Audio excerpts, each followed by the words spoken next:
अगर आप उत्तर प्रदेश में रहते हैं और किसी धार्मिक आयोजन करने की योजना बना रहे हैं तो ये आपके लिए बहुत महत्वपूर्ण खबर है। योगी आदित्यनाथ सरकार ने कल देर रात बैठक की है और कैसे धार्मिक आयोजन हों उसको लेकर के एक डिटेल्ड गाइडलाइन जारी की गई है।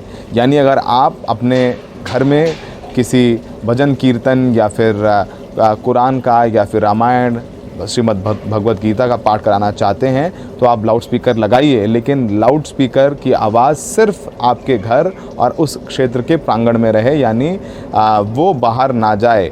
और अगर आप चाहते हैं कि ये लाउड स्पीकर लगाएं और तमाम बाकी लोग भी सुने तो उसके लिए आपको बाकायदे प्रशासन की इजाज़त लेनी होगी। और अगर कोई शोभा यात्रा निकालना चाहता है या सड़क पर जाकर के कोई धार्मिक आयोजन करना चाहता है तो उसके लिए बाकायदा प्रशासन से इजाज़त लेनी होगी।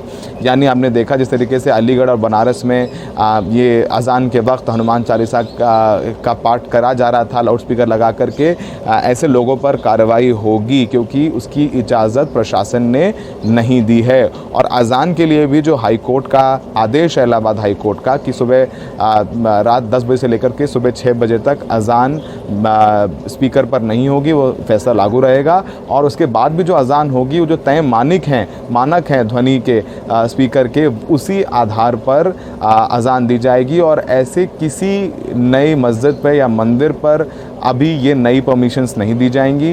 ये जो नियम है ये बना दिया गया है और सारे पुलिस अधिकारी हैं उनकी छुट्टियां कैंसिल की गई हैं। उनसे कहा गया है कि आप शहर के या इलाके के जितने भी धार्मिक नेता हैं, पुजारी हैं, मौलवी हैं, उनसे मिलें, जाकर के उनको समझाएं कि सरकार ने ये तय किया है और उसी अनुसार काम करें। यानी और अगर आप किसी धार्मिक यात्रा को निकाल रहे हैं, शोभा यात्रा को निकाल रहे हैं, तो आपको एक अंडरटेकिंग भी लिख के देनी होगी सरकार को कि अगर उस शोभा यात्रा की वजह से कहीं कोई उपद्रव हुआ, लड़ाई दंगा हुआ, तो उसकी जिम्मेदारी शोभा यात्रा निकालने वाले आयोजक की होगी और उस पर कानूनी कार्रवाई होगी। तो ये भी लिख करके आपको सरकार को देना होगा। तो यूपी सरकार सख्त नज़र आ रही है।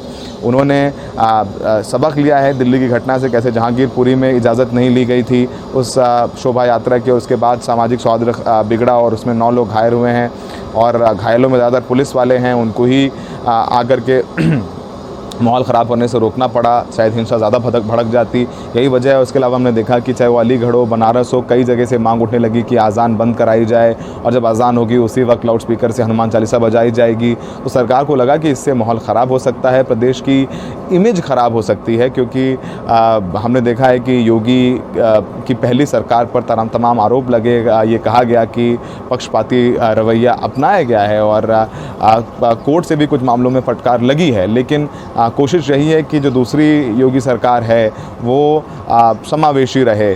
तो फ़िलहाल जहां बुलडोज़र चल रहे हैं योगी सरकार के, तो वहां ये भी गाइडलाइन दी गई हैं। ईद और अक्षय तृतीया एक दिन है, जिसकी वजह से सरकार एहतियात बरत रही है। सोशल मीडिया पर भी विशेष ध्यान रखा जाएगा। कोई अगर असामाजिक तत्व है और वो समाज में वैमनस्य पैदा करने वाली पोस्ट करता है तो उस पर कार्रवाई की जाएगी। साइबर सेल्स को हिदायत दे दी गई है कि मॉनिटरिंग ज़्यादा से ज़्यादा रखी जाए और सभी पुलिस अधिकारियों की छुट्टियां रद्द कर दी गई हैं 4 मई तक। और कहा गया है कि जहां आपकी ड्यूटी है आप रात में भी वहां सोएं और किसी भी आपात स्थिति से निपटने के लिए तैयार रहें।